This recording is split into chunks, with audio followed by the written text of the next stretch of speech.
Okay, we hope we're live. It's really messing with me today. Looks like we're good. I did not bring in the Packer boots, so for those of you who are going to be annoyed that I mentioned Packer boots 1,500 times, you can watch the videos about the Packer boots when you get around to it. If you haven't seen some of them already, because the three of you who usually tune in. Okay, a bunch of extra people tuning in, so hopefully this feed works. Don't know. And as always, it's a fake unboxing because I already tried them on because, yeah. Apparently we lost all 6 of you if there was actually 6 people. I have no idea. Okay, the lately little backstory. I won't talk for 20 minutes before I show the boots this time. I was watching the Rose Anvil broadcast and I said to myself, I don't need those boots. But then after pursuing a couple other options and whatnot, I decided that since I've been meaning to try Frank's boots for a while and hadn't gotten around to it yet, that for the reduced price, this was the way to go to check out. One, it's a slightly different last than I was going to get. 2, it's a slightly different toe shape because I had called them twice or something in the last couple of years and discussed all the options and da-da-da, and was told that the fit was about the same as the Nick's boots that I already had, and da-da-da, so, okay, fine. So, one of the things on their website is the lace-to-toe boot is listed as the 1977 last, same as this. I still don't know what's the difference between the 77 last and the 55 last. So for those of you who don't know what a lace-to-toe boot is, this is the one I've showed before. This is a less expensive version from the White's Hawthorne line or whatever. And then, of course, the Nick's Builder Pro, the logger boots. I have these in the 55 last, which overall I like. And this is the number 3 toe, which is that kind of more of a gentle slope. So I'll be showing that in comparison in more detail in a minute. And then the other ones I had tried, this is the 4811 modified White's last, which again is the, this is the Rose Anvil one, the Drifter 2 or whatever. So slightly different leather than the heavier work leather. This one, the narrower width kind of bugged me, and the arch at first really bugged me, and the gal kind of said, just wear them for a while and they'll probably be fine, and that's been mostly true. I really whined a lot about the fit of these at first. I still think I might have gone with a wider width and probably been happier, but the leather, again, is not as stiff and rigid as the Nick's ones that I just showed. So, yeah, they didn't take that long to kind of get used to them. But I overall, like, I'd be hard-pressed to kind of explain what the difference of the last is. The other guy on the channel, he was talking about how the 55 is kind of more of a gentle slope, whereas the Franks that he has are a bit more of an angle. I think that's probably more noticeable from the 55 to this 77, but I don't know what the Frank's 55 feels like. But I didn't notice any real significant difference of the 3. Trying them on again now that I could like really articulate again. I think there's a little bit of that going on. How long before that stops being annoying if you're not used to it? I couldn't tell you. But since I've already worn both of these, a bit, I don't think I'm going to have an issue with that arch being different. And this one, of course, just having less arch overall that I've been using for hiking. But I don't think this is the 4811. But I could be wrong. It might be, and it just might be worn down or something. I'm not really sure because I got that one used. So I have no idea what actual last it is, but they're also a different size. They're also a little bit big. Again, would I choose to get them the same size as these and get them a bit more snug? Maybe, but then I'd lose the toe room a little bit, all that kind of thing. Anyway, so like I said, I was thinking of just getting something similar to this just a newer upgrade with the sides a little less blown out. And so that's when I was kind of online shopping, separate, like I said, and kind of decided, you know, not to get that right now. I'll talk about this more next week when I do the boot talk video. I'm not going to go into the whole rant about nicks and all that kind of thing here at this exact moment, but I did type up a bunch of it in the community menu. So for those of you who are anxious to read that already, one of you did at least, somebody liked it. Hooray. So I don't know how many have seen that.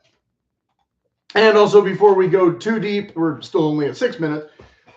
Frank's activated. I didn't post a link yet, but I do have links to the Nicks and the Whites t-shirt raffle thing.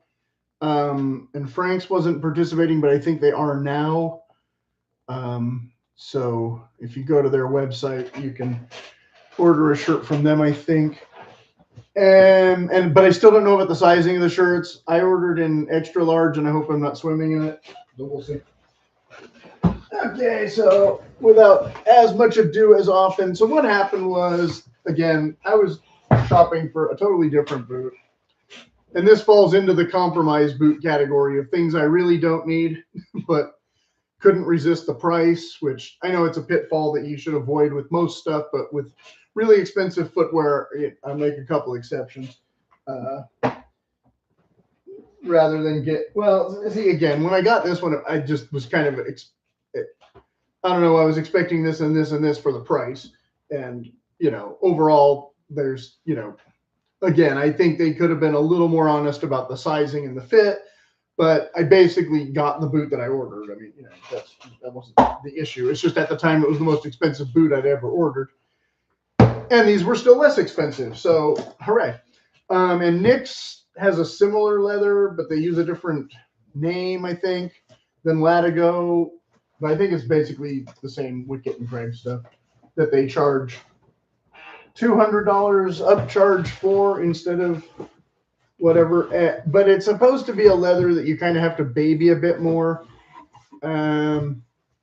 So I might not be the perfect guy for this particular type of leather. That's why I kind of didn't buy them before, because I was kind of going for more of the beefy work leather stuff that I never need to like really think about it as much, or maybe Chrome XL where it doesn't really require conditioning and treatment and blah, blah, and this and that and this and that. So we'll see. Okay, so they sent this, which is long. I'm not going to read the whole thing. Thank you for your purchase. Protect your investment. The quicker you break them in, the sooner you will receive the benefits of a handmade boot. Here's some tips. You know, again, I'm not going to read the whole thing. But I'll skip down here. We recommend breaking them in naturally. You know, we recommend making sure the fit is good. Lace them tightly and walk around for 5 minutes. Then check the toe. Like I said, I've already got a bunch of pairs of boots where I'm pretty confident about the fit, so that's not really a thing. I wouldn't have ordered them if I thought they were going to be, you know, too crazy of a sizing problem. And then if they were, I would have just returned them anyway. It's always best to wear your boots daily. Increase the time by an hour or so each day. Again, if you're not used to the arch and that kind of thing. I throw them in the box for months at a time and then take them back out and wear them if I want to, and I haven't had a real issue. Wear your boots every possible moment thereafter will help break-in the process go faster. But of course, if you're trying to keep them nice and not all wrinkly and stuff, and you want a little discomfort to go with your shiny new shoes, that's the trade-off you're going to make. So again, it depends on if you're buying them for work boots or if you're buying them for fancy boots. If you're buying them for fancy boots, you might have a little less comfort wearing them. But once you get to that point where they're starting to look kind of scuffed and whatnot, then I guess they become work boots. So see how it goes. After your boots are fully broken in, at least 80 hours, waterproofing may be applied if you're going in and out of snow or wet weather. Yada, yada, yada. So again, I live in California, not my problem. Very often, I have other waterproof things that I'll just wear instead. Disclaimer, this is a very light color shade of leather, which will patina beautifully, and every hide has its own unique characteristics. These are handcrafted, literally no factory, and as such, may have slight imperfections in the process. Every pair will be unique with leather and crafting. Due to the nature of harness and other natural leathers, please note there may be some marks from the build process. This is what makes your boots unique. Wear them with pride. Within 1 to 2 wears, these process character marks will fade quickly with wear and patina and will be imperceptible. Please do not stress or fret. Wear them hard and age them beautifully. So, okay. But again, this leather is a little bit thinner and supposedly a little more finicky to dry conditions and that sort of thing. Don't know. So without too much more ado, like I said, there was no other goodies in the thing, just laces and the false tongues. So the rose anvil was showing these, and I kind of feel like an idiot for not just grabbing them when I first saw them, but I let them go through the weekend and said, well, if somebody else grabs them, they grab them, because I don't really need necessarily another autumn colored thing to go with all my autumn colored clothes that I never get to wear anyway. But then, like I said, I decided that having had a couple conversations with Franks and being kind of curious about the fit and the elements of it, it was kind of like, well, this has the toe that I didn't think I necessarily wanted. This has, well, the wrong outsole for what I would have probably likely ordered, but an okay one for winter. It has a two-tone going on, which I had bought before with the JK boots. So for those of you who want to go back and watch the OT video or whatever, I had originally ordered the russet top with the rough out bottom because they came that way, stock. And but I had heard a lot of negatives about that particular leather overall, so I swapped them out for the brown, and you know, I was fine with that decision. I still am, I guess. Move the indie hat. There we go. Sorry, I'm getting this up late. It's already 12 minutes, but that's okay. If you're impatient, you would have scrolled ahead already. So basically, these are not the lace to toe, and they are not the Packer boots. So the Packer boots, like I said, they fit my feet a little better, but I don't find them as versatile because I'm not going to hike in them much. So for the discount and what they are and I decided, okay, I'll just spend the $500 on these then and call it good if they fit. So it's the top is the burgundy, whatever, and the bottom is, I don't know, chestnut or something.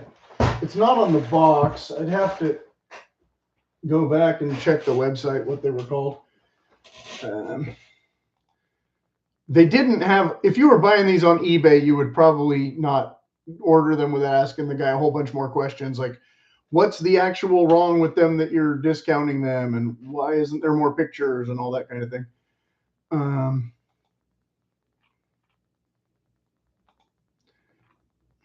Yeah, it literally just says 6.5, 77, 10, you know, soft, white, chestnut, and tan. So the red is actually chestnut, not burgundy.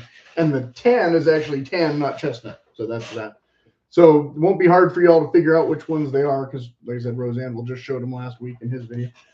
But it has the natural thing. What I think is why they're seconds is the welt. I think is a little damage there. The toe has a bit of a dimple that the guy, and all the damage seems to be on the right boot. And this one stitch is kind of yucky at the top. Oh no, that was the left boot. There's a dimple on both boots then. And the welt is worse. Yeah, on this one. Okay, I'm showing the wrong welt. So that and that, you can see, okay, now, and that. I think those three defects are the main issue. I haven't noticed anything else. And again, they have the white X or plus, cross, whatever. outsole instead of the honey that I prefer overall. And they have the same amount of speed hooks, I think. 6, 7. 1, 2, 3, 4, 5, 6. Yeah, same amount of speed hooks, same amount of eyelets, same basic overall thing. So you can see, as I said, though, the more pronounced toe. The little more pronounced toe that I thought I was going to not like, because I thought that the toe, the number 4, was going to be more like the Drew's boots, which were ginormous, and the toe was way too proud. This, on the other hand, I actually think is less pronounced and proud than the Prospector ones I just got from Nick's last month or 2 months ago or whatever.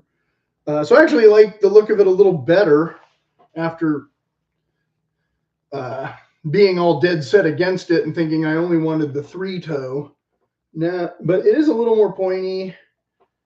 They're not super tight on me. Again, the waist is not exactly the same as the Packer boot, where I would say, oh, they're the perfect fit. But yeah, I tried them on already, and like I said, I didn't notice any significant difference between the two of them in terms of fit. They're both the regular standard width, not a wide width. So yeah, like I said, I think that was most of the damage.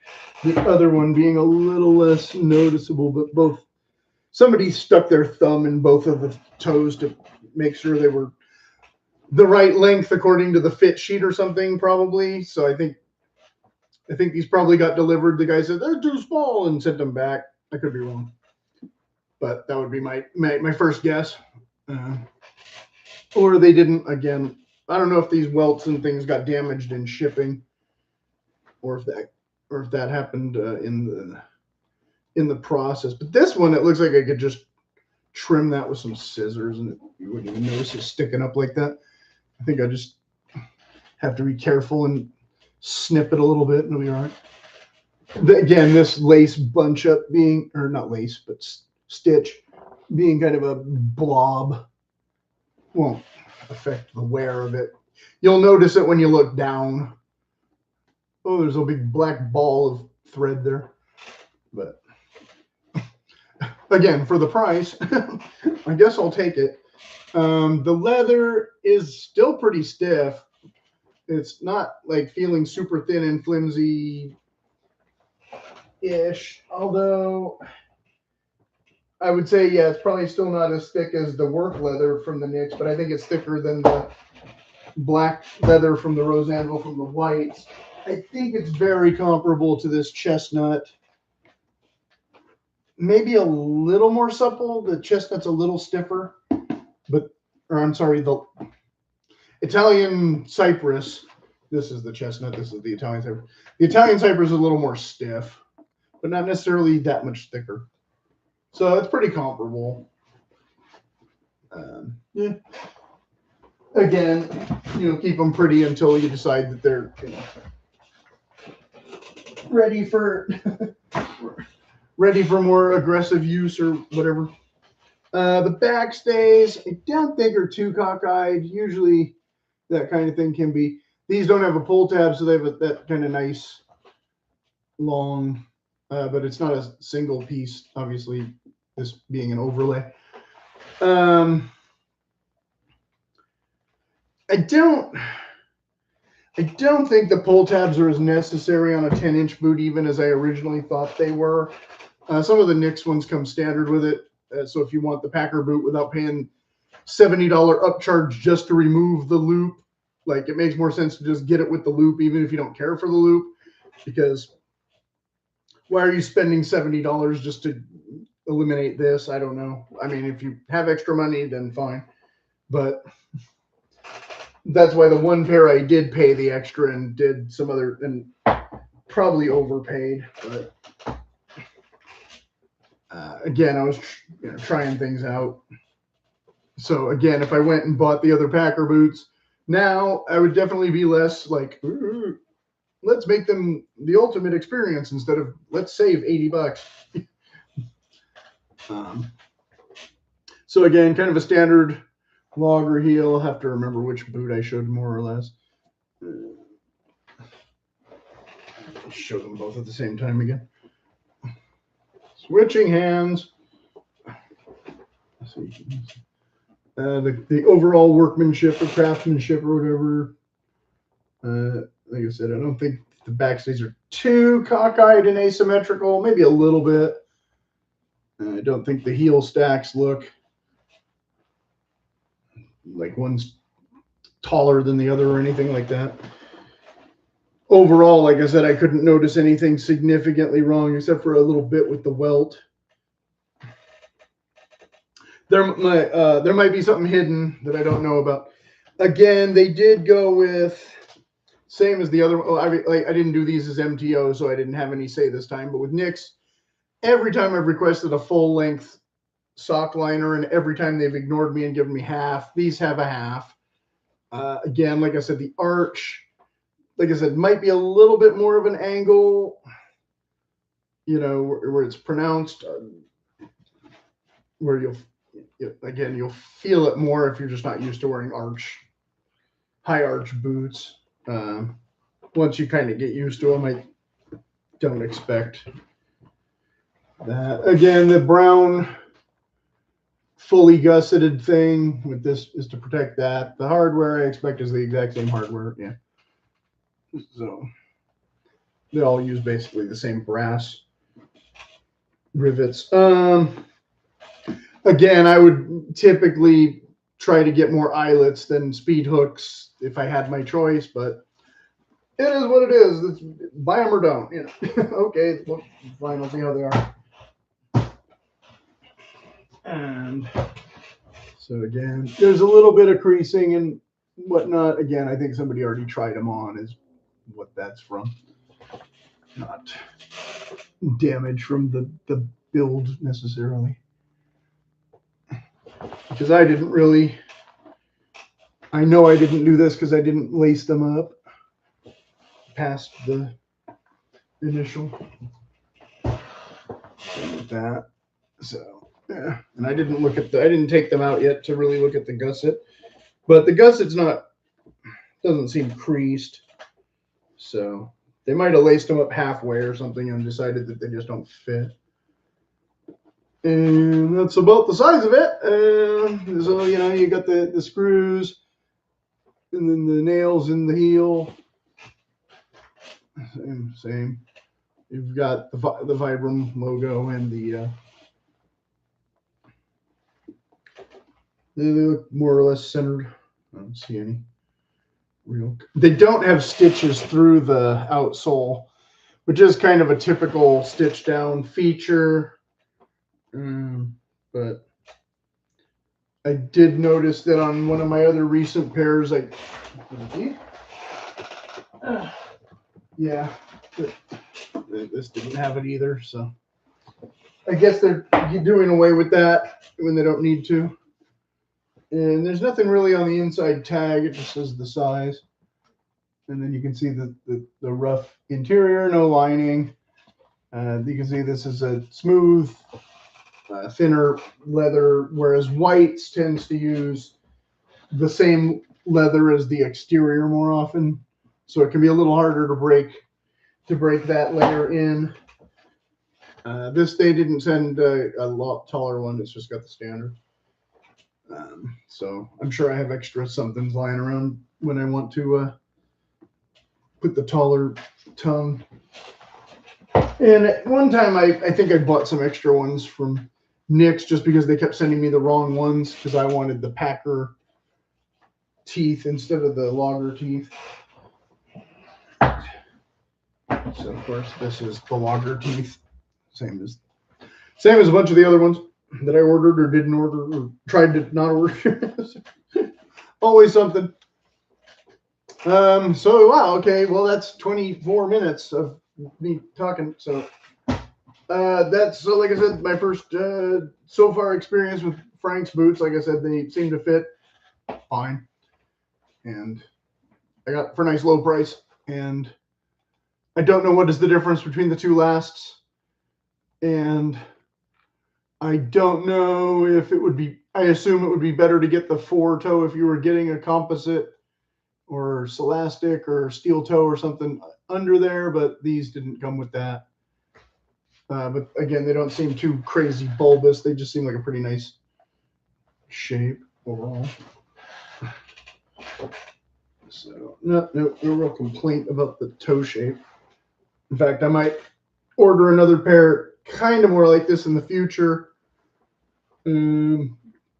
But again, I think my next purchase still might be a lace to toe instead. We'll see. And so as always, if you have any questions, go ahead and put them in the comments. And, you know, if there's something I forgot to mention or didn't show, or, you know, I guess I didn't talk about like the triple stitching or whatever here and the quadruple stitching there or whatever. I guess people want to see a little bit of that kind of thing and a little more close up detail. That's fine. And the other one. And of course, you can always buy me a coffee or a pizza if you're feeling generous, or help contribute to the boot fund for my next 2 pairs, whatever they might be. Again, no real rush on the one. Maybe no real rush on the other one, but there's a dark horse in the running since, like I said, Nick's kind of shot down the thing that I really want. I don't necessarily have extra money, but might prioritize a different thing than what that thing was. And of course, as usual, the boycott tinder thing that I won't go into that this time now. Just to cut this short, and because it's Friday, and hopefully people can watch this over the weekend and get back to me. But yeah, if you do want MTO boots, I mean, I always recommend getting something else from them like this, where you're getting a discount and where you're getting it in 4 days instead of 4 months, and see what you like about it, what you don't like about it first. But if you do want MTO boots before Christmas, you kind of have to order them now. So pick your poison. Again, Nick's will do 1 rebuild. I don't know what Frank's policy is on that. And White's. I just know that White's, I think they would, but they won't prioritize it. Nick's will try and speed it up a little bit and get it to you quicker.